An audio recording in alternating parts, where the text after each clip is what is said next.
Primeira carta aos Coríntios, capítulo 1. Saudação. Eu, Paulo, que fui chamado pela vontade de Deus para ser apóstolo de Cristo Jesus, escrevo junto com o irmão Sóstenes esta carta à igreja de Deus que está na cidade de Corinto. Escrevo a todos os que, pela sua união com Cristo Jesus, foram chamados para pertencerem ao povo de Deus.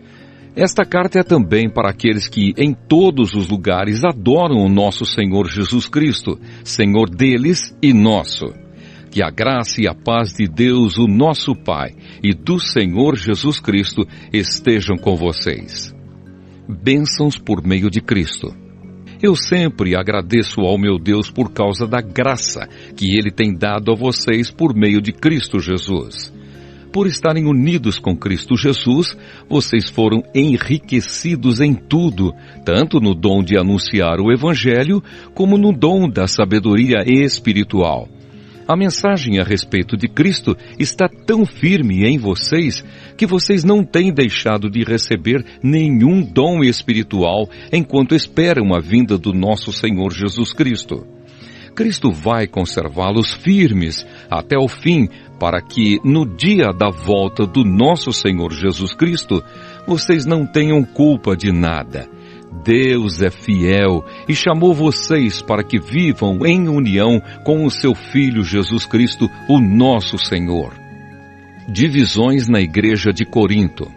Irmãos, peço pela autoridade do nosso Senhor Jesus Cristo que vocês estejam de acordo no que dizem e que não haja divisões entre vocês. Sejam completamente unidos num só pensamento e numa só intenção. Pois, meus irmãos, algumas pessoas da família de Cloé me contaram que há brigas entre vocês. O que eu quero dizer é isto. Cada um de vocês diz uma coisa diferente. Um diz, eu sou de Paulo. Outro, eu sou de Apolo. Outro, eu sou de Pedro. E ainda outro, eu sou de Cristo. Por acaso Cristo foi dividido em várias partes? Será que Paulo morreu crucificado em favor de vocês? Ou será que vocês foram batizados em nome de Paulo? Graças a Deus que eu não batizei nenhum de vocês, a não ser Crispo e Gaio. Assim ninguém pode dizer que vocês foram batizados em meu nome. Assim, batizei também Estéfanas e a família dele. Mas não lembro de ter batizado mais ninguém, pois Cristo não me enviou para batizar, mas para anunciar o Evangelho e a anunciá-lo sem usar a linguagem da sabedoria humana, para não tirar o poder da morte de Cristo na cruz. Cristo, o poder e a sabedoria de Deus. De fato, a mensagem da morte de Cristo na cruz é loucura para os que estão se perdendo, mas para nós, que estamos sendo salvos, é o poder de Deus. Pois as Escrituras Sagradas dizem, destruirei a sabedoria dos sábios e acabarei com o conhecimento dos instruídos. Então, o que poderão dizer os sábios e os instruídos? O que vão dizer os grandes oradores deste mundo? Deus tem mostrado que a sabedoria deste mundo é loucura. Pois Deus, na sua sabedoria, não deixou que os seres humanos o conhecessem por meio da sabedoria deles. Pelo contrário, resolveu salvar aqueles que creem e fez isso por meio da mensagem que anunciamos, a qual é chamada de louca. Os judeus pedem milagres como prova, e os não-judeus procuram a sabedoria. Mas nós anunciamos o Cristo crucificado, uma mensagem que para os judeus é ofensa, e para os não-judeus é loucura. Mas para aqueles que Deus tem chamado, tanto judeus como não-judeus, Cristo é o poder de Deus e a sabedoria de Deus. Pois aquilo que parece ser a loucura de Deus é mais sábio do que a sabedoria humana, e aquilo que parece ser a fraqueza de Deus é mais forte do que a força humana. Agora, meus irmãos, lembrem do que vocês eram quando Deus os chamou. Do ponto de vista humano, poucos de vocês eram sábios ou poderosos ou de famílias importantes. Para envergonhar os sábios, Deus escolheu aquilo que o mundo acha que é loucura e para envergonhar os poderosos, ele escolheu o que o mundo acha fraco. Para destruir o que o mundo pensa que é importante, Deus escolheu aquilo que o mundo despreza, acha humilde e diz que não tem valor. Isso quer dizer que ninguém pode ficar orgulhoso, pois sabe que está sendo visto por Deus. Porém, Deus uniu vocês com Cristo Jesus e fez com que Cristo seja a nossa sabedoria. E é por meio de Cristo que somos aceitos por Deus, nos tornamos o povo de Deus e somos salvos. Portanto, como as Escrituras Sagradas dizem, quem quiser se orgulhar, que se orgulhe daquilo que o Senhor faz. Primeira Carta aos Coríntios, capítulo 2. A mensagem a respeito do Cristo crucificado. Meus irmãos, quando fui anunciar a vocês a verdade secreta de Deus, não usei muitas palavras nem grande sabedoria, porque quando estive com vocês, resolvi esquecer tudo, a não ser Jesus Cristo e principalmente a sua morte na cruz. Quando visitei vocês, eu estava fraco e tremia de medo. O meu ensinamento e a minha mensagem não foram dados com a linguagem da sabedoria humana, mas com provas firmes do poder do Espírito de Deus. Portanto, a fé que vocês têm não se baseia na sabedoria humana, mas no poder de Deus. A sabedoria de Deus. Porém, para os que são espiritualmente maduros, anunciamos uma mensagem de sabedoria, mas não é de uma sabedoria deste mundo, nem a dos poderes que o governam e que estão perdendo o seu poder. A sabedoria que anunciamos é a sabedoria secreta de Deus, escondida dos seres humanos. A sabedoria que o próprio Deus, antes mesmo da criação do mundo, já havia escolhido para a nossa glória. Nenhum dos poderes que agora governam o mundo conheceu essa sabedoria, pois se a tivessem conhecido, não teriam crucificado o glorioso Senhor. Porém, como dizem as Escrituras Sagradas, o que ninguém nunca viu nem ouviu, e o que jamais alguém pensou que podia acontecer, foi isso que Deus preparou para aqueles que o amam. Mas foi a nós que Deus, por meio do Espírito, revelou o seu segredo. O Espírito Santo examina tudo, até mesmo os planos mais profundos e escondidos de Deus. Quanto ao ser humano, somente o Espírito que está nele é que conhece tudo a respeito dele. E quanto a Deus, somente o seu próprio Espírito conhece tudo a respeito dele. Não foi o Espírito deste mundo que nós recebemos, mas o Espírito mandado por Deus, para que possamos entender tudo o que Deus nos tem dado. Portanto, quando falamos, nós usamos palavras ensinadas pelo Espírito de Deus e não palavras ensinadas pela sabedoria humana. Assim explicamos as verdades espirituais aos que são espirituais. Mas quem não tem o Espírito de Deus não pode receber os dons que vêm do Espírito e, de fato, nem mesmo pode entendê-los. Essas verdades são loucura para essa pessoa, porque o sentido delas só pode ser entendido de modo espiritual. A pessoa que tem o Espírito Santo pode julgar o valor de todas as coisas, porém ela mesma não pode ser julgada por ninguém. Como dizem as Escrituras Sagradas, quem pode conhecer a mente do Senhor? Quem é capaz de lhe dar conselhos? Mas nós pensamos como Cristo pensa. Primeira Carta aos Coríntios, capítulo 3. Servidores de Deus. Na verdade, irmãos, eu não pude falar com vocês como costumo fazer com as pessoas que têm o Espírito de Deus. Tive de falar com vocês como se vocês fossem pessoas do mundo, como se fossem crianças na fé cristã. Tive de alimentá-los com leite e não com comida forte, pois vocês não estavam prontos para isso. E ainda não estão prontos, porque vivem como se fossem pessoas deste mundo.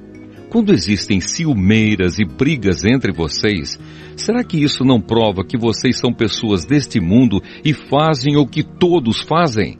Quando alguém diz, eu sou de Paulo, e outro, eu sou de Apolo, Será que assim não estão agindo como pessoas deste mundo? Afinal de contas, quem é Apolo e quem é Paulo? Somos somente servidores de Deus, e foi por meio de nós que vocês creram no Senhor. Cada um de nós faz o trabalho que o Senhor lhe deu para fazer. Eu plantei e Apolo regou a planta, mas foi Deus quem a fez crescer. De modo que não importa nem o que planta, nem o que rega, mas sim Deus que dá o crescimento. Pois não existe diferença entre a pessoa que planta e a pessoa que rega. Deus dará a recompensa de acordo com o trabalho que cada um tiver feito. Porque nós somos companheiros de trabalho no serviço de Deus, e vocês são o terreno no qual Deus faz o seu trabalho. Vocês são também o edifício de Deus. Usando o dom que Deus me deu, eu faço o trabalho de um construtor competente. Põe o alicerce e outro constrói em cima dele. Porém, cada um deve construir com cuidado, porque Deus já pôs Jesus Cristo como o único alicerce, e nenhum outro alicerce pode ser colocado. Alguns usam ouro, ou prata, ou pedras preciosas para construírem em cima do alicerce, e ainda outros usam madeira, ou capim, ou palha. O dia de Cristo vai mostrar claramente a qualidade do trabalho de cada um, pois o fogo daquele dia mostrará o trabalho de cada pessoa. O fogo vai mostrar e provar a verdadeira qualidade do trabalho. Se aquilo que alguém construir em cima do alicerce resistir ao fogo, então o construtor receberá a recompensa. Mas se o trabalho de alguém for destruído pelo fogo, então esse construtor perderá a recompensa. Porém, ele mesmo será salvo, como se tivesse passado pelo fogo para se salvar. Certamente vocês sabem que são o templo de Deus e que o Espírito de Deus vive em vocês. Assim, se alguém destruir o templo de Deus, Deus destruirá essa pessoa, pois o templo de Deus é santo e vocês são o seu templo. Que ninguém engane a si mesmo. Se algum de vocês pensa que é sábio conforme a sabedoria humana, então precisa se tornar louco para ser de fato sábio. Pois aquilo que este mundo acha que é sabedoria, Deus acha que é loucura. Como dizem as Escrituras Sagradas, Deus pega os sábios nas suas espertezas. E também, o Senhor sabe que os pensamentos dos sábios não valem nada. Ninguém deve se orgulhar daquilo que as pessoas podem fazer, pois tudo é de vocês, isto é, Paulo, Apolo, Pedro, este mundo, a vida e a morte, o presente e o futuro. Tudo isso pertence a vocês, e vocês pertencem a Cristo, e Cristo pertence a Deus. Primeira carta aos Coríntios, capítulo 4. Apóstolos de Cristo. Vocês nos devem tratar como servidores de Cristo que foram encarregados de administrar a realização dos planos secretos de Deus. O que se exige de quem tem essa responsabilidade é que seja fiel ao seu Senhor, mas para mim não tem a menor importância ser julgado por vocês ou por um tribunal humano. Eu não julgo nem a mim mesmo. A minha consciência está limpa, mas isso não prova que sou de fato inocente. Quem me julga é o Senhor. Portanto, não julguem ninguém antes da hora. Esperem o julgamento final, quando o Senhor vier.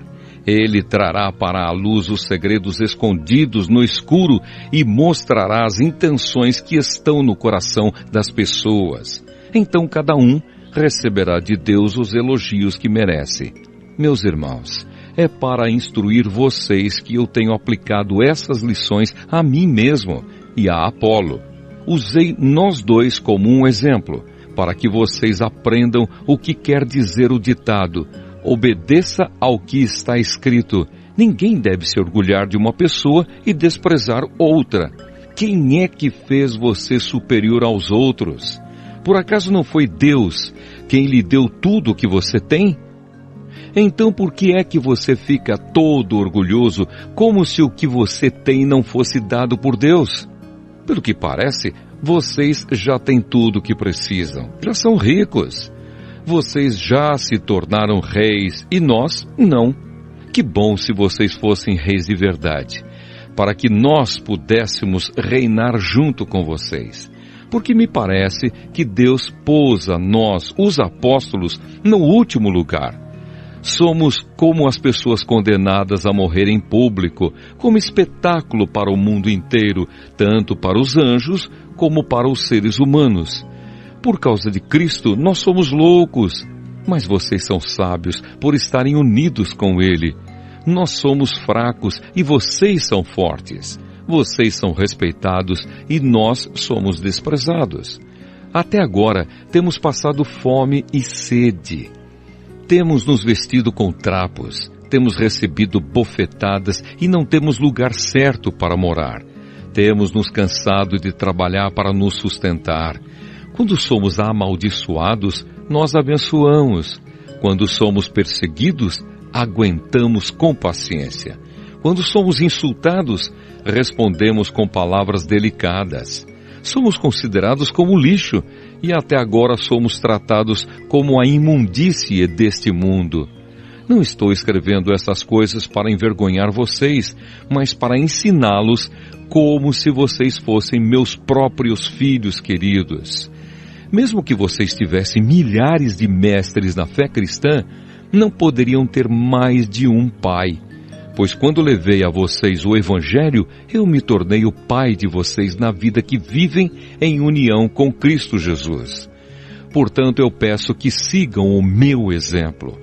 Por isso estou enviando para vocês Timóteo, que é meu querido e fiel filho no Senhor. Ele vai ajudá-los a lembrarem dos caminhos que sigo na nova vida que tenho em união com Cristo Jesus. Caminhos esses que ensino em todas as igrejas. Alguns de vocês ficaram orgulhosos, certos de que eu não iria visitá-los. Porém, se o Senhor quiser, eu vou visitá-los logo. Então vou saber o que esses orgulhosos são capazes de fazer e não somente o que eles são capazes de dizer. Pois o reino de Deus não é coisa de palavras, mas de poder. O que é que vocês preferem? Que eu vá até vocês com um chicote ou com o coração cheio de amor e bondade? Primeira carta aos Coríntios, capítulo 5. Imoralidade na igreja de Corinto. Agora estão dizendo que há entre vocês uma imoralidade sexual tão grande que nem mesmo os pagãos seriam capazes de praticar. Fiquei sabendo que certo homem está tendo relações com a própria madrasta. Como é que vocês podem estar tão orgulhosos? Pelo contrário, vocês deviam ficar muito tristes e expulsar do meio de vocês quem está fazendo uma coisa dessas. Quanto a mim, ainda que não esteja presente aí pessoalmente, estou com vocês em espírito. E agindo como se eu estivesse aí, já julguei, pela autoridade do nosso Senhor Jesus, o homem que está fazendo essa coisa horrível. Quando vocês se reunirem, estarei com vocês em espírito. Então, pelo poder do nosso Senhor Jesus, que estará presente conosco, entreguem esse homem a Satanás, para que o seu corpo seja destruído, mas o seu espírito seja salvo no dia do Senhor. Não está certo que vocês estejam orgulhosos. Vocês conhecem aquele ditado: um pouco de fermento fermenta toda a massa. Joguem fora o velho fermento do pecado para ficarem completamente puros. Aí vocês serão como massa nova e sem fermento, como vocês de fato já são. Porque a nossa festa da Páscoa está pronta. Agora que Cristo, o nosso Cordeiro da Páscoa, já foi oferecido em sacrifício, então vamos comemorar a nossa Páscoa, não com o pão que leva a fermento, o fermento velho do pecado e da imoralidade, mas com o pão sem fermento, o pão da pureza e da verdade. Na outra carta que escrevi a vocês, eu recomendei que vocês não tivessem nada a ver com gente imoral. Eu não quis dizer que neste mundo vocês devem ficar separados dos pagãos que são imorais, avarentos, ladrões ou que adoram ídolos, pois para evitar essas pessoas, vocês teriam de sair deste mundo. O que eu digo é que vocês não devem ter nada a ver com ninguém que se diz irmão na fé, mas é imoral, ou avarento, ou adora ídolos, ou é bêbado, ou difamador, ou ladrão. Com gente assim, vocês não devem nem comer uma refeição. Afinal de contas, eu não tenho o direito de julgar os que não são cristãos. Deus os julgará.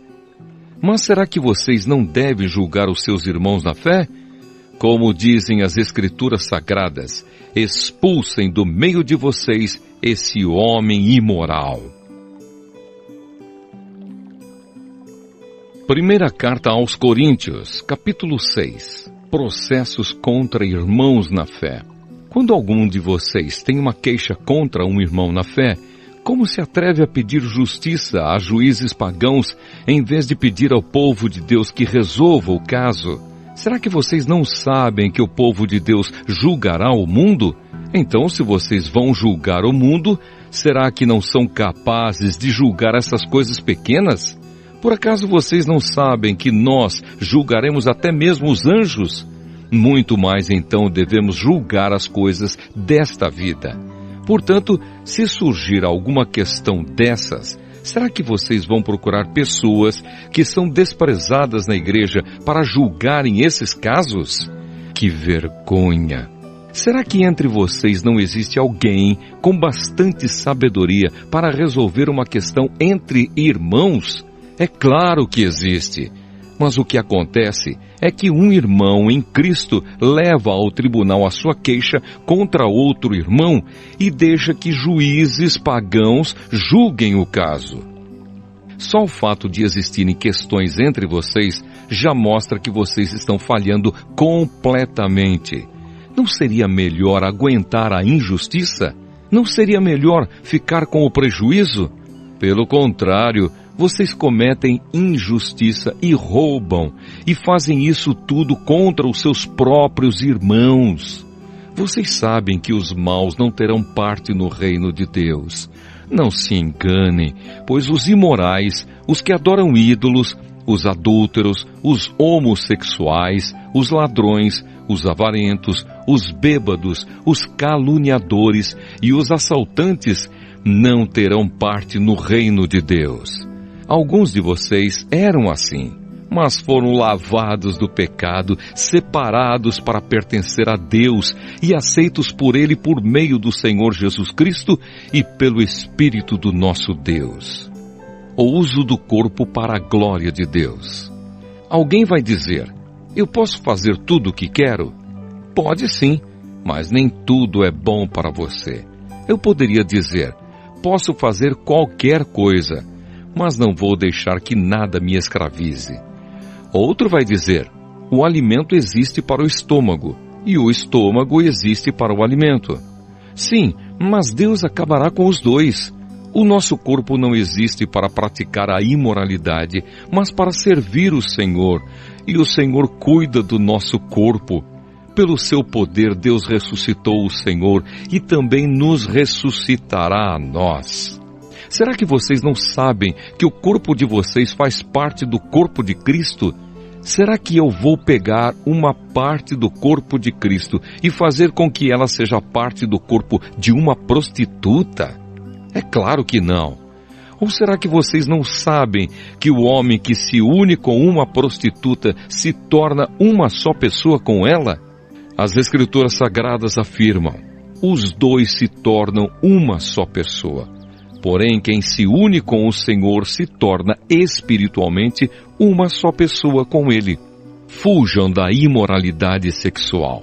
Qualquer outro pecado que alguém comete não afeta o corpo, mas a pessoa que comete imoralidade sexual peca contra o seu próprio corpo. Será que vocês não sabem que o corpo de vocês é o templo do Espírito Santo que vive em vocês e lhes foi dado por Deus? Vocês não pertencem a vocês mesmos, mas a Deus, pois Ele os comprou e pagou o preço. Portanto, usem o seu corpo para a glória dEle. Primeira carta aos Coríntios, capítulo 7. Conselhos sobre o casamento. Agora vou tratar dos assuntos a respeito dos quais vocês me escreveram. Vocês dizem que o homem faz bem em não casar, mas eu digo, já que existe tanta imoralidade sexual, cada homem deve ter a sua própria esposa e cada mulher o seu próprio marido. O homem deve cumprir o seu dever como marido e a mulher também deve cumprir o seu dever como esposa. A esposa não manda no seu próprio corpo, quem manda é o seu marido. Assim também o marido não manda no seu próprio corpo, quem manda é a sua esposa. Que os dois não se neguem um ao outro, a não ser que concordem em não ter relações por algum tempo, a fim de se dedicar à oração. Mas depois devem voltar a ter relações, a fim de não caírem nas tentações de Satanás por não poderem se dominar. Não digo isso como uma ordem, mas como uma sugestão. Realmente, eu gostaria que todos fossem como eu. Porém, cada um tem o dom que Deus lhe deu. Um tem este dom e o outro aquele. Aos solteiros e às viúvas, eu digo que seria melhor para eles ficarem sem casar, como eu. Mas se vocês não podem dominar o desejo sexual, então casem, pois é melhor casar do que ficar queimando de desejo. Para os que já estão casados, tem um mandamento, que não é meu, mas do Senhor, que a mulher não se separe do seu marido, porém se ela se separar, que não case de novo, ou então que faça as pazes com o marido, e que o homem não se divorcie da sua esposa. Aos outros digo eu mesmo, e não o Senhor, se um homem cristão é casado com uma mulher que não é cristã, e ela concorda em continuar vivendo com ele, que ele não se divorcie dela. E se uma mulher cristã é casada com um homem que não é cristão, e ele concorda em continuar vivendo com ela, que ela não se divorcie dele. Pois Deus aceita o homem que não é cristão, por ele estar unido com a sua esposa cristã. E aceita a mulher que não é cristã, por ela estar unida com o seu marido cristão. Se não fosse assim, os filhos deles não pertenceriam a Deus. Mas, sendo assim, eles pertencem. Porém, se o marido não cristão ou a esposa não cristã quiser o divórcio, então que se divorcie. Nesses casos, o marido cristão ou a esposa cristã está livre para fazer como quiser, pois Deus chamou vocês para viverem em paz. Esposa cristã, como é que você pode ter a certeza de que não vai salvar o seu marido? E você, marido cristão, como é que você pode ter a certeza de que não vai salvar a sua esposa? Uma vida de obediência a Deus. Cada um deve continuar vivendo de acordo com o dom que o Senhor lhe deu e na condição em que se encontrava quando Deus o chamou. É essa a regra que eu ensino em todas as igrejas. Se um homem judeu que é circuncidado aceita o chamado de Deus, ele não deve tirar as marcas da circuncisão. E se um homem não judeu que não é circuncidado aceita o chamado de Deus, ele não deve circuncidar-se. Não faz diferença estar circuncidado ou não. O que importa é obedecer aos mandamentos de Deus. Cada um deve continuar como era quando aceitou o chamado de Deus. Você era escravo quando Deus o chamou? Não se preocupe com isso. Mas se você pode se tornar livre, então aproveite a oportunidade. Pois o escravo que foi chamado pelo Senhor é agora um homem livre que pertence ao Senhor. Assim também o homem livre que foi chamado por Cristo é escravo de Cristo. Deus comprou vocês por um preço, portanto, não se tornem escravos de seres humanos. Irmãos, cada um deve continuar na presença de Deus, assim como era quando Deus o chamou. Conselhos para pessoas solteiras e para viúvas. Para os solteiros, eu não tenho nenhum mandamento do Senhor. Porém, dou a minha opinião como uma pessoa que, pela misericórdia do Senhor, merece confiança. Por causa dos tempos difíceis em que vivemos, eu penso que é melhor para o homem ficar como está. Você tem esposa? Então não procure se separar dela. Você é solteiro? Então não procure esposa. Porém, se você casar, não estará cometendo pecado. E se uma moça solteira casar, também não estará cometendo pecado. Mas eu gostaria de poupar vocês dos problemas de cada dia que terão na vida de casados.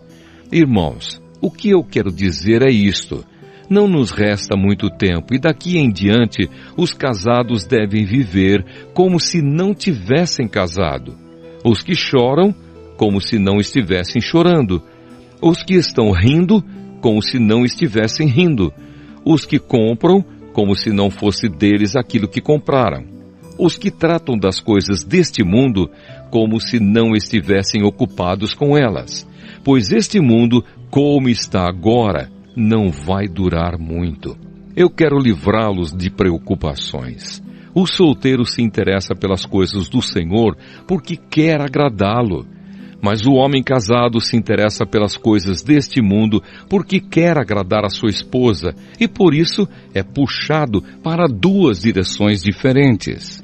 Quanto às mulheres, tanto as viúvas quanto as solteiras, elas estão interessadas nas coisas do Senhor porque querem se dedicar de corpo e alma a Ele. Mas a mulher casada se interessa pelas coisas deste mundo porque quer agradar o marido. Eu estou dizendo isso porque quero ajudá-los. Não estou querendo obrigar ninguém a nada. Pelo contrário, quero que façam o que é direito e certo e que se entreguem ao serviço do Senhor com toda a dedicação. Aos que ficaram noivos, mas resolveram não casar mais, eu digo o seguinte: se o rapaz sente que assim não está agindo certo com a sua noiva e acha que a sua paixão por ela ainda é muito forte e que devem casar, então que casem. Não existe pecado nisso. Mas se pelo contrário, o rapaz não se sente na obrigação de casar, se está mesmo resolvido a ficar solteiro e se é capaz de dominar a sua vontade e já resolveu o que deve fazer, então faz bem em não casar com a moça. Assim quem casa faz bem, mas quem não casa faz melhor ainda. A mulher não está livre enquanto seu marido estiver vivo. Caso o marido morra, ela fica livre para casar com quem quiser, contanto que case com um cristão. Porém, ela será mais feliz se ficar como está. Essa é a minha opinião, e eu acho que também tem o Espírito de Deus.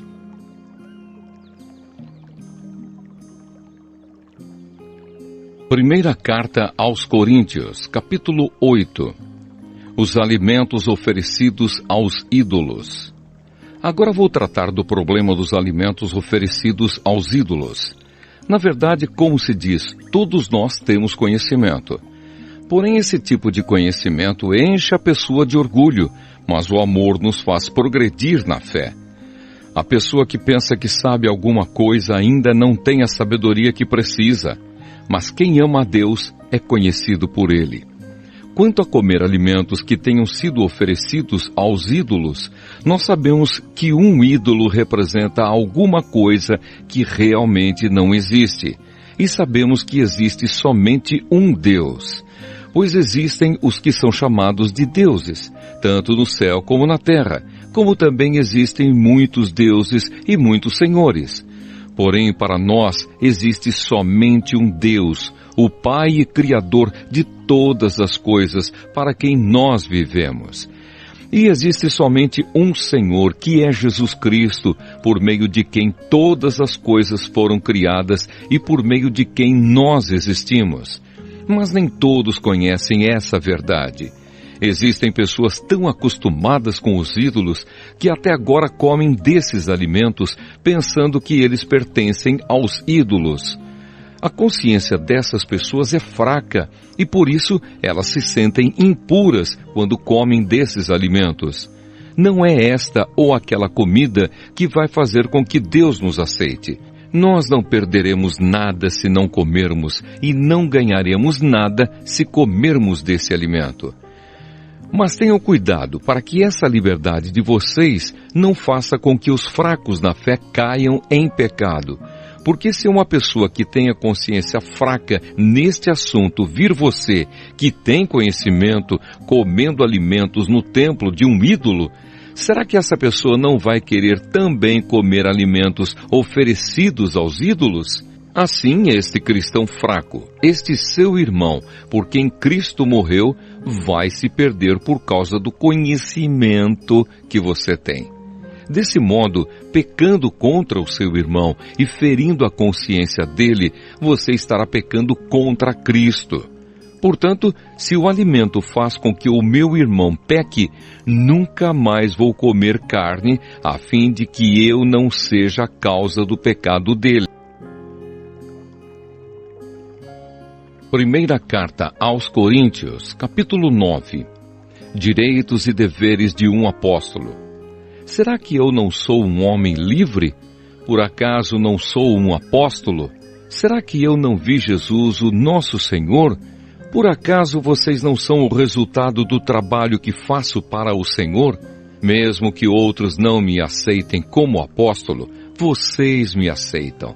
Vocês mesmos, pelo fato de estarem unidos com o Senhor, são a prova de que sou um apóstolo. Quando as pessoas me criticam, eu me defendo, dizendo assim: será que eu não tenho o direito de receber comida e bebida pelo meu trabalho?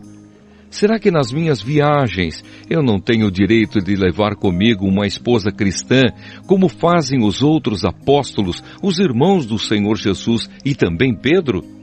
Ou será que Barnabé e eu somos os únicos que temos de trabalhar para nos sustentar? Quem já ouviu falar de algum soldado que pagou as suas próprias despesas no exército?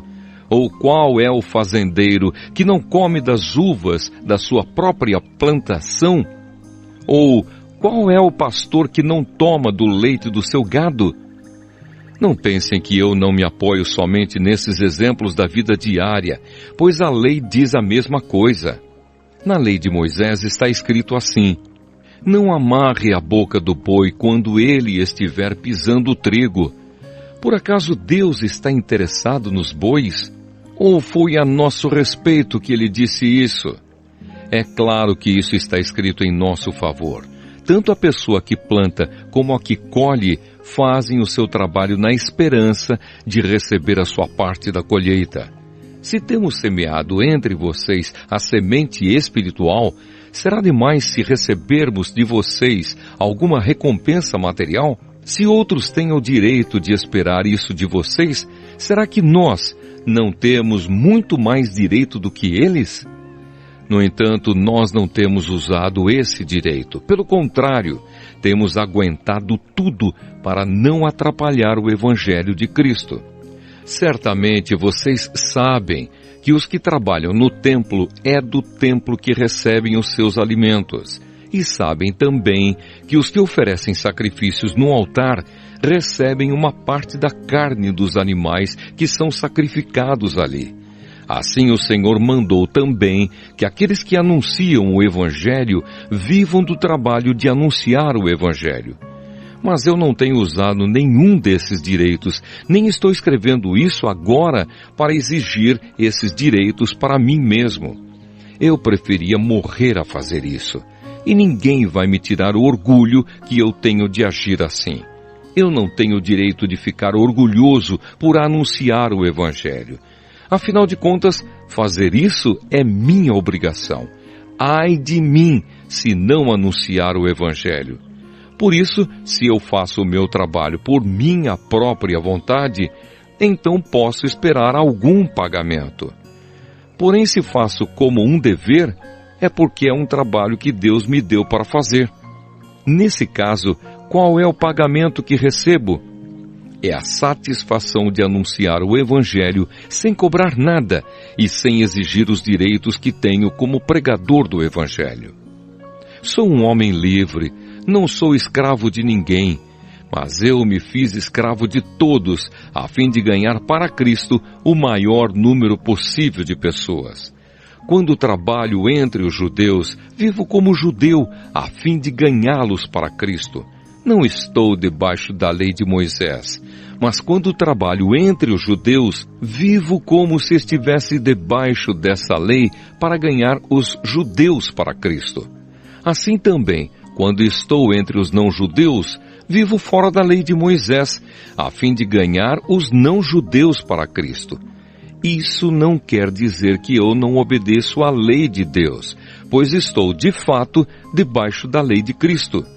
Quando estou entre os fracos na fé, eu me torno fraco também, a fim de ganhá-los para Cristo. Assim eu me torno tudo para todos, a fim de poder, de qualquer maneira possível, salvar alguns. Faço tudo isso por causa do Evangelho, a fim de tomar parte nas suas bênçãos. Vocês sabem que numa corrida, embora todos os corredores tomem parte, somente um ganha o prêmio. Portanto, corram de tal maneira que ganhem o prêmio. Todo atleta que está treinando aguenta exercícios duros, porque quer receber uma coroa de folhas de louro, uma coroa que, aliás, não dura muito. Mas nós queremos receber uma coroa que dura para sempre. Por isso, corro direto para a linha final. Também sou como um lutador de boxe, que não perde nenhum golpe. Eu trato o meu corpo duramente e o obrigo a ser completamente controlado para que, depois de ter chamado outros para entrarem na luta, eu mesmo não venha a ser eliminado dela. Primeira carta aos Coríntios, capítulo 10. Conselhos contra a adoração de ídolos. Irmãos, eu quero que vocês lembrem do que aconteceu com os nossos antepassados que seguiram Moisés. Todos foram protegidos pela nuvem e passaram pelo Mar Vermelho.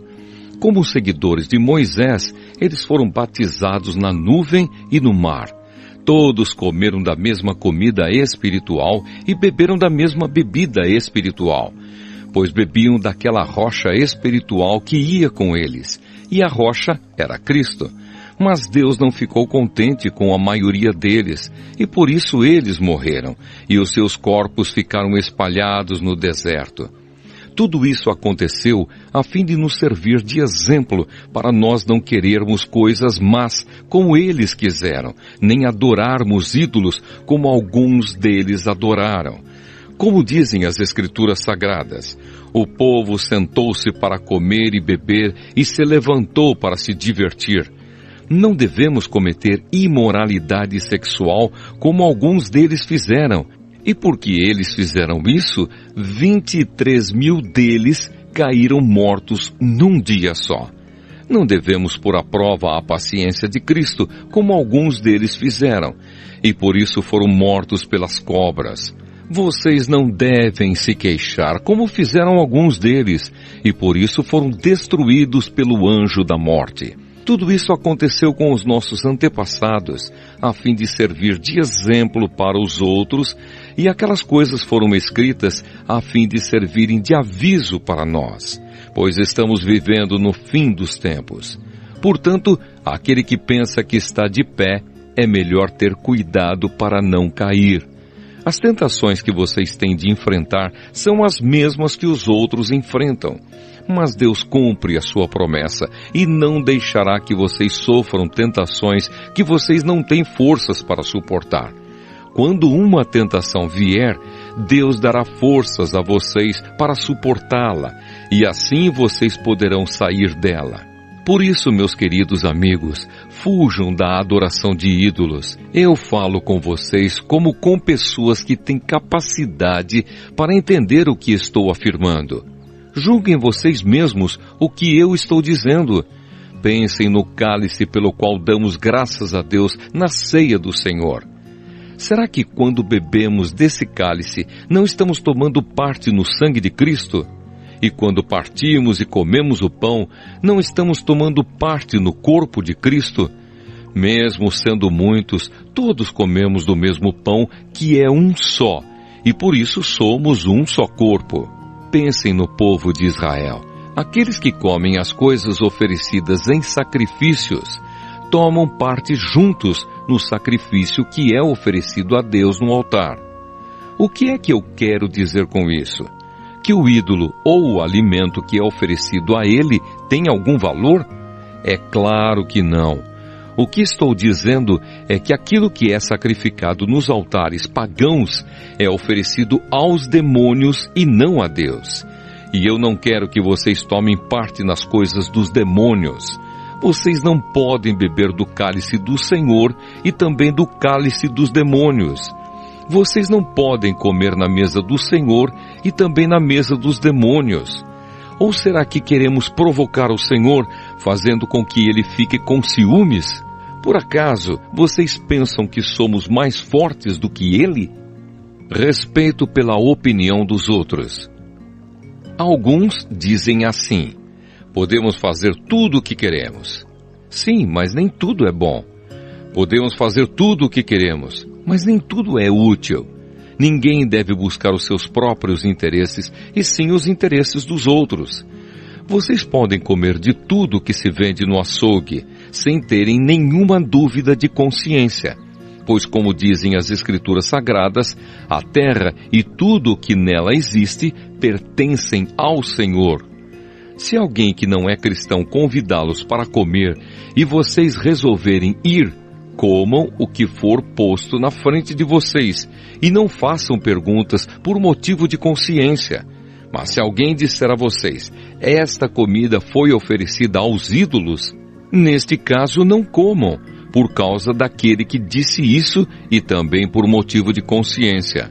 Não estou falando da sua própria consciência, mas da consciência do outro. Mas alguém pode perguntar: por que é que a minha liberdade deve ser diminuída pela consciência dos outros? Se eu agradeço a Deus o alimento que como, por que é que sou criticado se já o agradeci a Deus? Portanto, quando vocês comem ou bebem ou fazem qualquer outra coisa, façam tudo para a glória de Deus. Vivam de tal maneira que não prejudiquem os judeus, nem os não-judeus, nem a igreja de Deus. Façam como eu. Procuro agradar a todos em tudo o que faço, não pensando no meu próprio bem, mas no bem de todos, a fim de que eles possam ser salvos. Primeira carta aos Coríntios, capítulo 11. Sigam o meu exemplo como eu sigo o exemplo de Cristo. As mulheres na igreja.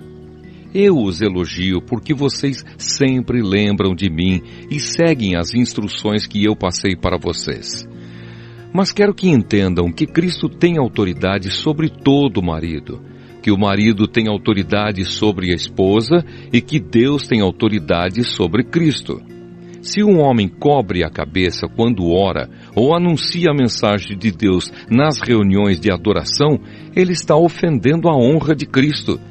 E se uma mulher não cobre a cabeça quando ora ou anuncia a mensagem de Deus nas reuniões de adoração, ela está ofendendo a honra do seu marido.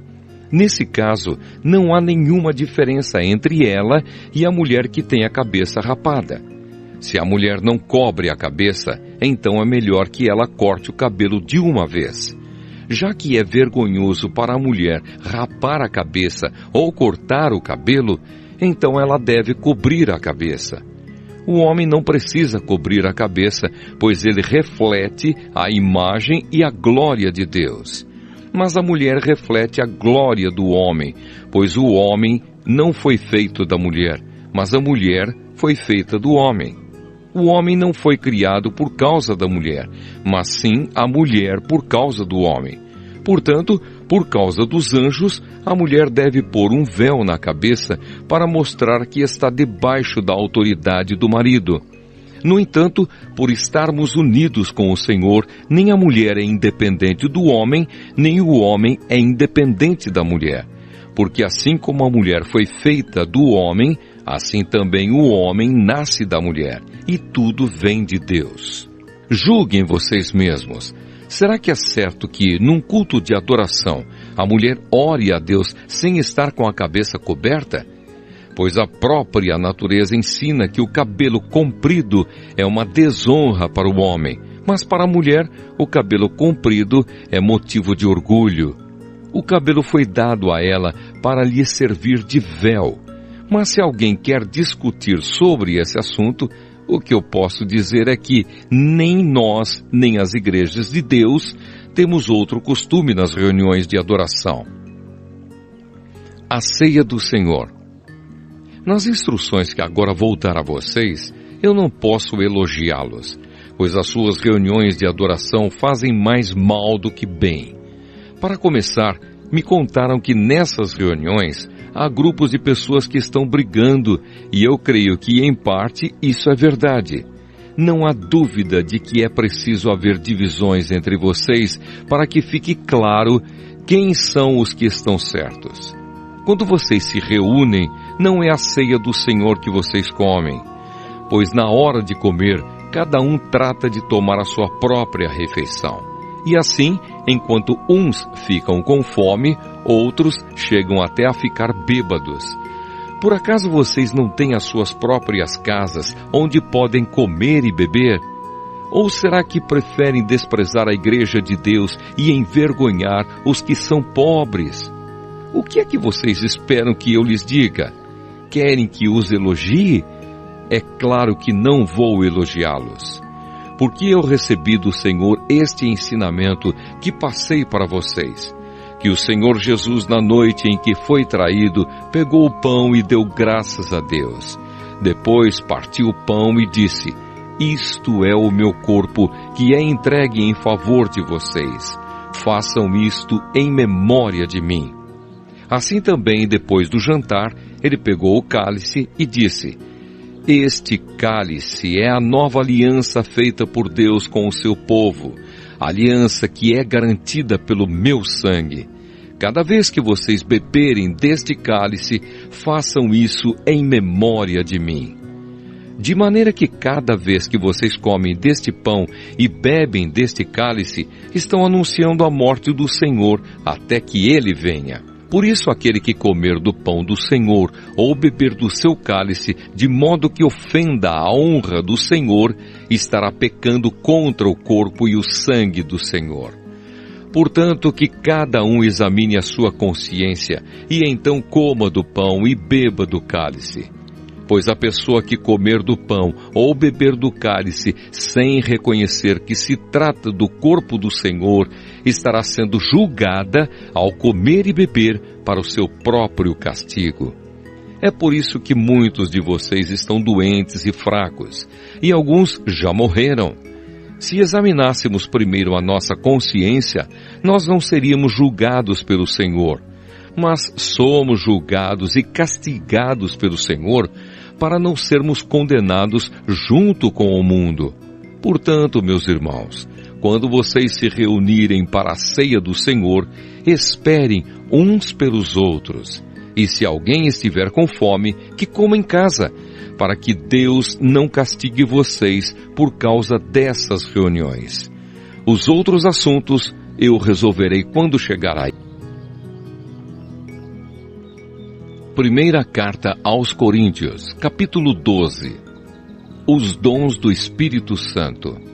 Meus irmãos, quero que vocês saibam a verdade a respeito dos dons que o Espírito Santo dá. Vocês sabem que quando ainda eram pagãos, vocês eram desviados de várias maneiras para a adoração dos ídolos, os quais não têm vida. Por isso precisam compreender que ninguém que diz que Jesus seja maldito pode estar falando pelo poder do Espírito de Deus, e que ninguém pode dizer Jesus é Senhor a não ser que seja guiado pelo Espírito Santo. Existem tipos diferentes de dons espirituais, mas é um só e o mesmo Espírito quem dá esses dons. Existem maneiras diferentes de servir, mas o Senhor que servimos é o mesmo. Há diferentes habilidades para realizar o trabalho, mas é o mesmo Deus quem dá a cada um a habilidade para fazê-lo. Para o bem de todos, Deus dá a cada um alguma prova da presença do Espírito Santo. Para uma pessoa, o Espírito dá a mensagem de sabedoria, e para a outra, o mesmo Espírito dá a mensagem de conhecimento. Para uma pessoa, o mesmo Espírito dá fé, e para a outra, dá o poder de curar. Uma pessoa recebe do Espírito poder para fazer milagres, e outra recebe o dom de anunciar a mensagem de Deus. Ainda outra pessoa recebe a capacidade para saber a diferença entre os dons que vêm do Espírito e os que não vêm dele. Para uma pessoa, o Espírito dá a capacidade de falar em línguas estranhas, e para a outra, ele dá a capacidade de interpretar o que essas línguas querem dizer. Porém, é um só e o mesmo Espírito quem faz tudo isso. Ele dá um dom diferente para cada pessoa, conforme ele quer. Um corpo e muitas partes. Cristo é como um corpo, o qual tem muitas partes, e todas as partes, mesmo sendo muitas, formam um só corpo. Assim também todos nós, judeus e não judeus, escravos e livres, fomos batizados pelo mesmo Espírito para formar um só corpo. E a todos nós foi dado de beber do mesmo Espírito. Pois o corpo não é feito de uma só parte, mas de muitas. Se o pé disser, já que não sou mão, não sou do corpo, nem por isso deixa de ser do corpo. Se o ouvido disser, já que não sou olho, não sou do corpo, nem por isso deixa de ser do corpo. Se o corpo todo fosse olho, como poderíamos ouvir? E se o corpo todo fosse ouvido, como poderíamos cheirar? Assim Deus colocou cada parte diferente do corpo conforme Ele quis. Se o corpo todo fosse uma parte só, não existiria corpo. De fato, existem muitas partes, mas um só corpo. Portanto, o olho não pode dizer para a mão, eu não preciso de você. E a cabeça não pode dizer para os pés, não preciso de vocês. O fato é que as partes do corpo que parecem ser as mais fracas são as mais necessárias. E aquelas que achamos menos honrosas são as que tratamos com mais honra. E as partes que parecem ser feias recebem um cuidado especial que as outras mais bonitas não precisam. Foi assim que Deus fez o corpo, dando mais honra às partes menos honrosas. Desse modo não existe divisão no corpo, mas todas as suas partes têm o mesmo interesse umas pelas outras. Se uma parte do corpo sofre, todas as outras sofrem com ela. Se uma é elogiada, todas as outras se alegram com ela. Pois bem, vocês são o corpo de Cristo, e cada um é uma parte desse corpo. Na igreja, Deus pôs tudo no lugar certo. Em primeiro lugar, os apóstolos, em segundo, os profetas, e em terceiro, os mestres. Em seguida, pôs os que fazem milagres, depois, os que têm o dom de curar, ou de ajudar, ou de liderar, ou de falar em línguas estranhas. Nem todos são apóstolos ou profetas ou mestres. Nem todos têm o dom de fazer milagres, nem de curar doenças, nem de falar em línguas estranhas, nem de explicar o que essas línguas querem dizer. Por isso, se esforcem para ter os melhores dons. Porém, eu vou mostrar a vocês o caminho que é o melhor de todos. Primeira carta aos Coríntios, capítulo 13. Hino ao amor cristão. Eu poderia falar todas as línguas que são faladas na terra e até no céu, mas se não tivesse amor, as minhas palavras seriam como o som de um gongo ou como o barulho de um sino. Poderia ter o dom de anunciar mensagens de Deus, ter todo o conhecimento, entender todos os segredos e ter tanta fé que até poderia tirar as montanhas do seu lugar. Mas se não tivesse amor, eu não seria nada. Poderia dar tudo o que tenho e até mesmo entregar o meu corpo para ser queimado. Mas se eu não tivesse amor, isso não me adiantaria nada. Quem ama é paciente e bondoso. Quem ama não é ciumento, nem orgulhoso, nem vaidoso. Quem ama não é grosseiro, nem egoísta. Não fica irritado, nem guarda mágoas. Quem ama não fica alegre quando alguém faz uma coisa errada, mas se alegra quando alguém faz o que é certo. quem ama nunca desiste, porém suporta tudo com fé, esperança e paciência. O amor é eterno. Existem mensagens espirituais, porém elas durarão pouco. Existe o dom de falar em línguas estranhas, mas acabará logo. Existe o conhecimento, mas também terminará.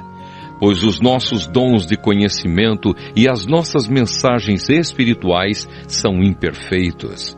Mas quando vier o que é perfeito, então o que é imperfeito desaparecerá. Quando eu era criança, falava como criança, sentia como criança e pensava como criança. Agora que sou adulto, parei de agir como criança. O que agora vemos é como uma imagem imperfeita num espelho embaçado, mas depois veremos face a face.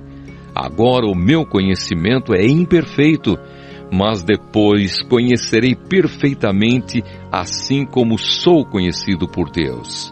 Portanto, agora existem estas 3 coisas: a fé, a esperança e o amor.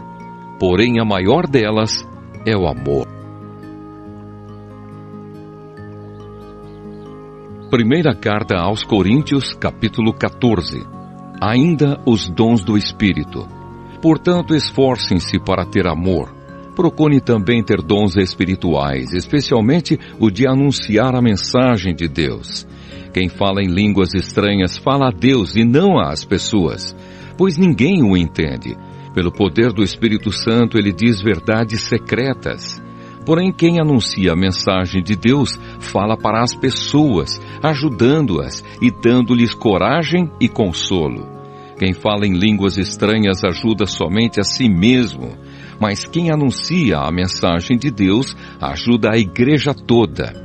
Eu gostaria que vocês todos falassem em línguas estranhas, mas gostaria ainda mais que tivessem o dom de anunciar a mensagem de Deus, porque quem anuncia a mensagem de Deus tem mais valor do que quem fala em línguas estranhas, a não ser que esteja ali alguém que possa interpretar o que está sendo dito, para que toda a igreja seja ajudada espiritualmente. Por isso, irmãos, quando eu os visitar, que proveito vocês terão se eu lhes falar em línguas estranhas? É claro que nenhum, a não ser que leve a vocês alguma revelação de Deus, ou algum conhecimento, ou alguma mensagem inspirada, ou algum ensinamento. Por exemplo, além da voz humana, existem os instrumentos musicais, como a flauta e a harpa. Se os sons não saírem com toda a clareza, como poderá alguém saber o que está sendo tocado em um ou outro desses instrumentos? Se quem toca a corneta não der um som bem claro, quem se preparará para a batalha? Assim também, como é que os outros vão entender o que vocês estão dizendo se a mensagem por meio de línguas estranhas não for clara? Vocês estariam falando para o vento. No mundo há muitas línguas diferentes, mas cada uma faz sentido. Porém, se eu não entendo a língua na qual alguém está falando comigo, então quem fala essa língua é estrangeiro para mim, e eu sou um estrangeiro para ele. Por isso, já que vocês estão com tanta vontade de ter os dons do Espírito, procurem, acima de tudo, ter os dons que fazem com que a igreja cresça espiritualmente. Portanto, quem fala em línguas estranhas deve orar pedindo a Deus que lhe dê o dom de interpretar o que elas querem dizer.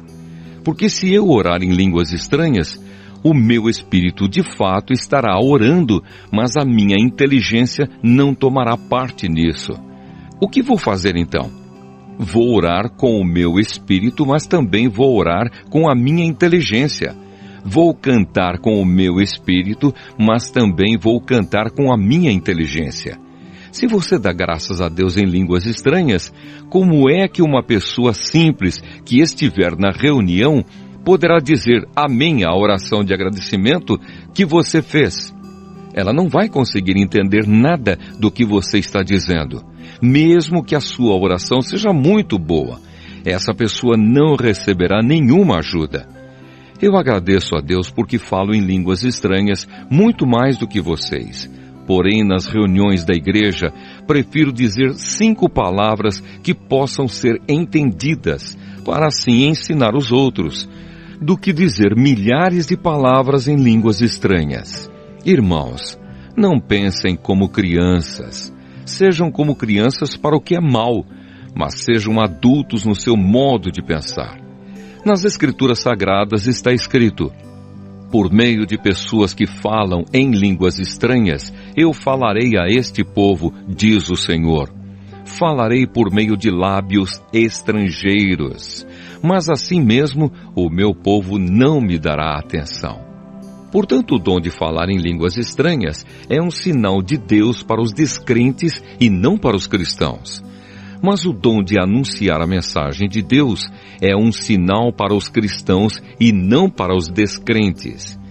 Imaginem que a igreja esteja reunida e todos comecem a falar em línguas estranhas. Se chegarem ali algumas pessoas simples ou descrentes, será que não vão dizer que vocês estão loucos? Mas se todos estiverem anunciando mensagens de Deus e entrar ali um descrente ou alguém que seja simples, ele vai ouvir o que vocês estão dizendo e se convencer do seu pecado. E ele será julgado pelo que ouvir. Os seus pensamentos secretos serão revelados e ele vai se ajoelhar e adorar a Deus, dizendo: Deus está mesmo no meio de vocês. A ordem na igreja. Portanto, meus irmãos, o que é que deve ser feito? Quando vocês se reúnem na igreja, um irmão tem um hino para cantar, outro alguma coisa para ensinar, outro uma revelação de Deus, outro uma mensagem em línguas estranhas, e ainda outro a interpretação dessa mensagem. Que tudo seja feito para o crescimento espiritual da igreja. Se algum de vocês falar em línguas estranhas, então que apenas 2 ou 3 falem, um depois do outro, e que alguém interprete o que está sendo dito. Mas se não houver ninguém que possa interpretar, então fiquem calados e falem somente consigo mesmos e com Deus. No caso de 2 ou 3 receberem a mensagem de Deus, estes devem falar, e os outros que pensem bem no que eles estão dizendo. Se uma outra pessoa que estiver ali sentada receber a mensagem de Deus, quem estiver falando deve se calar. Vocês todos podem anunciar a mensagem de Deus, um de cada vez, para que todos aprendam e fiquem animados. Quem fala deve controlar o dom de anunciar a mensagem de Deus, pois Deus não quer que nós vivamos em desordem, e sim em paz. Como em todas as igrejas do povo de Deus, as mulheres devem ficar caladas nas reuniões de adoração. Elas não têm permissão para falar. Como diz a lei, elas não devem ter cargos de direção. Se quiserem saber alguma coisa, que perguntem em casa ao marido. É vergonhoso que uma mulher fale nas reuniões da igreja. Por acaso a mensagem de Deus veio de vocês? Ou será que veio somente para vocês?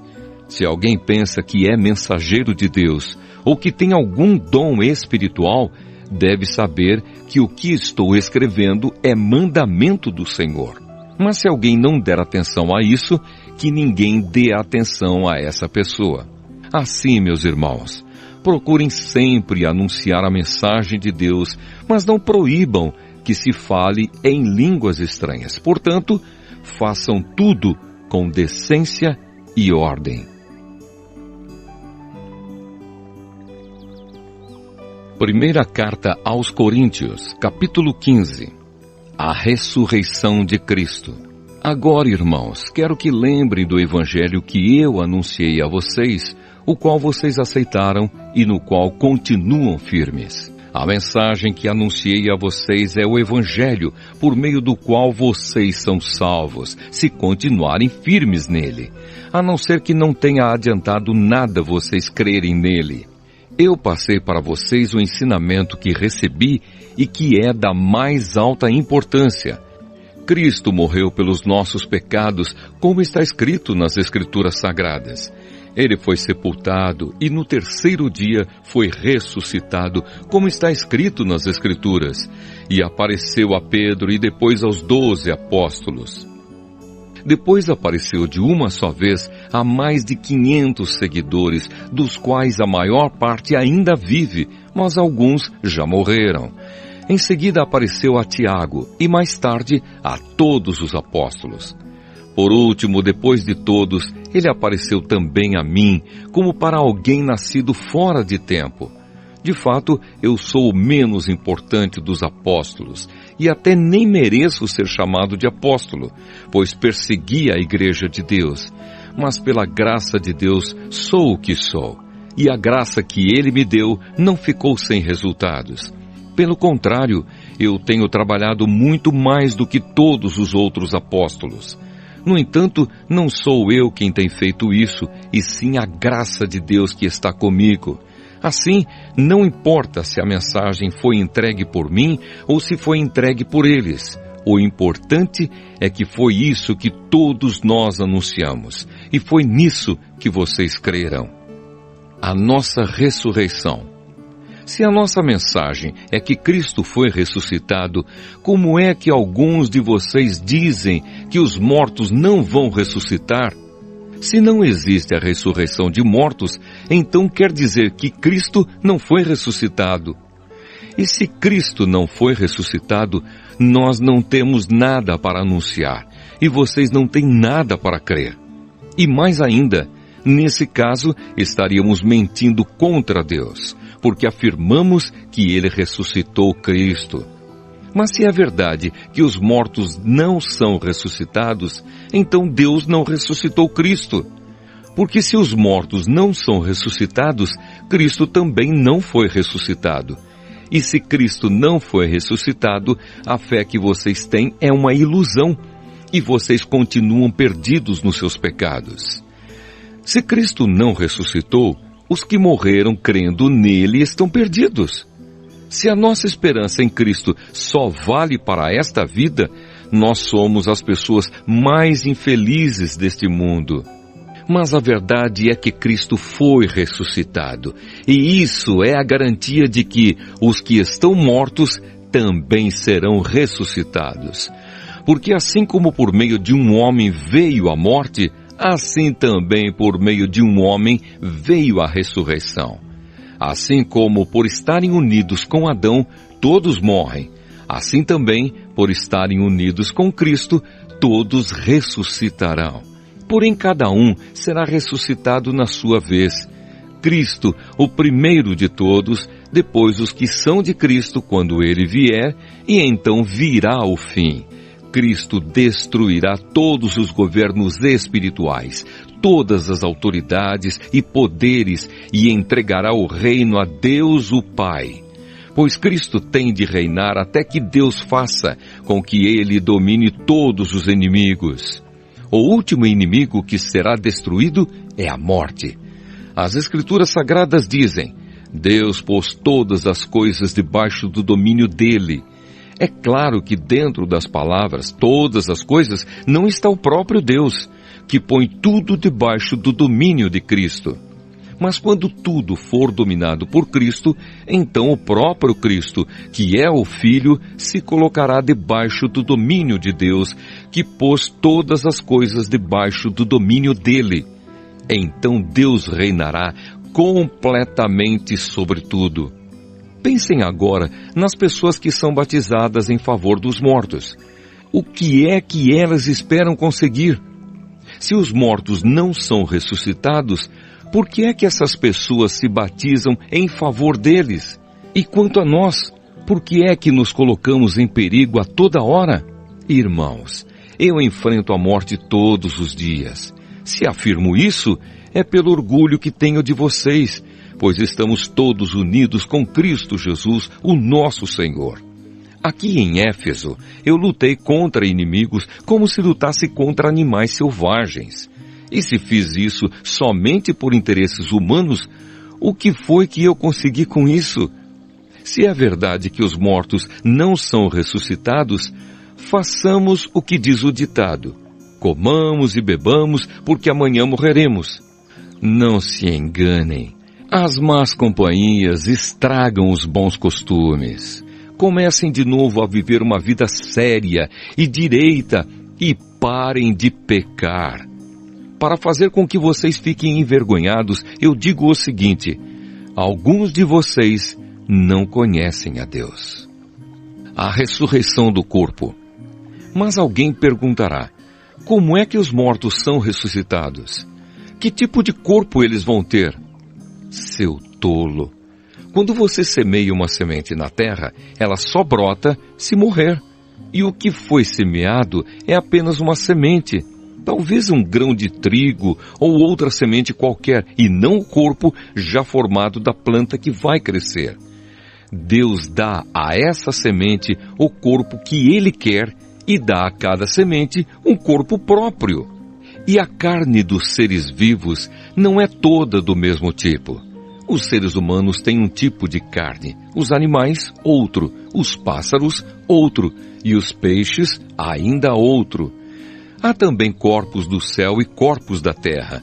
Existe um tipo de beleza que pertence aos corpos celestes, e há outro que pertence aos corpos terrestres.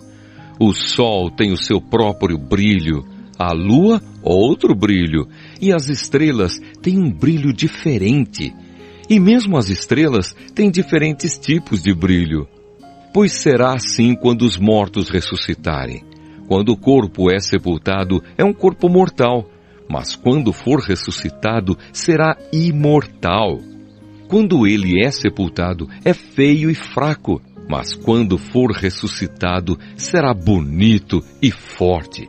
Quando é sepultado, é um corpo material, mas quando for ressuscitado, será um corpo espiritual. É claro que se existe um corpo material, então tem de haver também um corpo espiritual, porque as Escrituras Sagradas dizem: Adão, o primeiro homem, foi criado como ser vivo, mas o último Adão, Jesus Cristo, é o Espírito que dá vida. Não é o espiritual que vem primeiro, mas sim o material. Depois é que vem o espiritual. O primeiro homem foi feito do pó da terra, o segundo veio do céu. Os que pertencem à terra são como aquele que foi feito do pó da terra. Os que pertencem ao céu são como aquele que veio do céu. Assim como somos parecidos com o homem feito do pó da terra, assim também seremos parecidos com o homem do céu. Meus irmãos, o que eu quero dizer é isto: o que é feito de carne e de sangue não pode ter parte no reino de Deus. E o que é mortal não pode ter a imortalidade. Escutem bem este segredo. Nem todos vamos morrer, mas todos nós vamos ser transformados num instante, num abrir e fechar de olhos, quando tocar a última trombeta. Ela tocará, os mortos serão ressuscitados como seres imortais, e todos nós seremos transformados. Pois este corpo mortal precisa se vestir com o que é imortal. Este corpo que vai morrer precisa se vestir com o que não pode morrer. Assim, quando este corpo mortal se vestir com o que é imortal, quando este corpo que morre se vestir com o que não pode morrer, então acontecerá o que as Escrituras Sagradas dizem: a morte está destruída, a vitória é completa. Onde está, ó morte, a sua vitória? Onde está, ó morte, o seu poder de ferir? O que dá à morte o poder de ferir é o pecado, e o que dá ao pecado o poder de ferir é a lei. Mas agradeçamos a Deus que nos dá a vitória por meio do nosso Senhor Jesus Cristo. Portanto, queridos irmãos, continuem fortes e firmes, continuem ocupados no trabalho do Senhor, pois vocês sabem que todo o seu esforço nesse trabalho sempre traz proveito. Primeira carta aos Coríntios, capítulo 16. A oferta para os cristãos da Judéia. Agora vou tratar do dinheiro para ajudar o povo de Deus da Judéia. Façam o que eu disse às igrejas da província da Galácia. Todos os domingos, cada um de vocês separe e guarde algum dinheiro, de acordo com o que cada um ganhou. Assim não haverá necessidade de recolher ofertas quando eu chegar. Depois que chegar, eu enviarei com cartas de apresentação aqueles que vocês escolherem para levarem a oferta até Jerusalém. Se for conveniente, que eu também vá, eles farão a viagem comigo. Os planos de Paulo. Eu visitarei vocês depois que tiver passado pela província da Macedônia, pois vou passar por lá. Pode ser que eu fique algum tempo com vocês, talvez todo o inverno, e assim vocês poderão me ajudar a continuar a minha viagem para onde quer que eu for, pois eu não quero ver vocês apenas de passagem. Se o Senhor permitir, espero ficar bastante tempo com vocês. Resolvi ficar aqui em Éfeso até o dia de Pentecostes, pois encontrei aqui ótimas oportunidades para um grande e proveitoso trabalho, embora muita gente esteja contra mim. Se Timóteo chegar aí, façam tudo para que ele se sinta bem entre vocês, pois assim como eu, ele também está trabalhando para o Senhor. Não deixem que ninguém o despreze. Pelo contrário, vocês devem ajudá-lo a continuar a sua viagem em paz, a fim de que ele volte para cá, pois estou esperando que ele volte junto com os outros irmãos. Quanto ao irmão Apolo, tenho recomendado muitas vezes que vá visitar vocês com os outros irmãos, mas ele acha que não deve ir agora. Ele irá na primeira oportunidade. Palavras finais. Estejam alertas, fiquem firmes na fé, sejam corajosos, sejam fortes, que tudo o que vocês fizerem seja feito com amor. Vocês conhecem Estéfanas e a família dele. Vocês sabem que eles foram os primeiros cristãos convertidos na província da Acaia e que eles têm se dedicado ao serviço do povo de Deus. Peço a vocês, meus irmãos, que sigam a orientação deles e dos outros que os ajudam e trabalham com eles. Eu estou alegre com a vinda de Estéfanas, de Fortunato e de Acaico, pois eles fizeram o que vocês, por estarem ausentes, não podiam fazer. Eles me animaram muito e sei que animaram vocês também.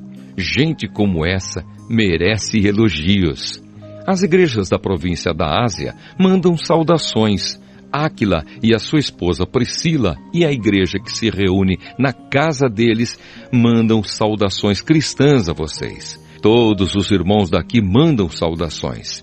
Cumprimentem uns aos outros com um beijo de irmão. Escrevo isto com a minha própria mão. Saudações de Paulo. Quem não ama o Senhor, que seja amaldiçoado. Maranata, vem nosso Senhor. Que a graça do nosso Senhor Jesus esteja com vocês e que o meu amor esteja com todos vocês, pois estamos unidos com Cristo Jesus.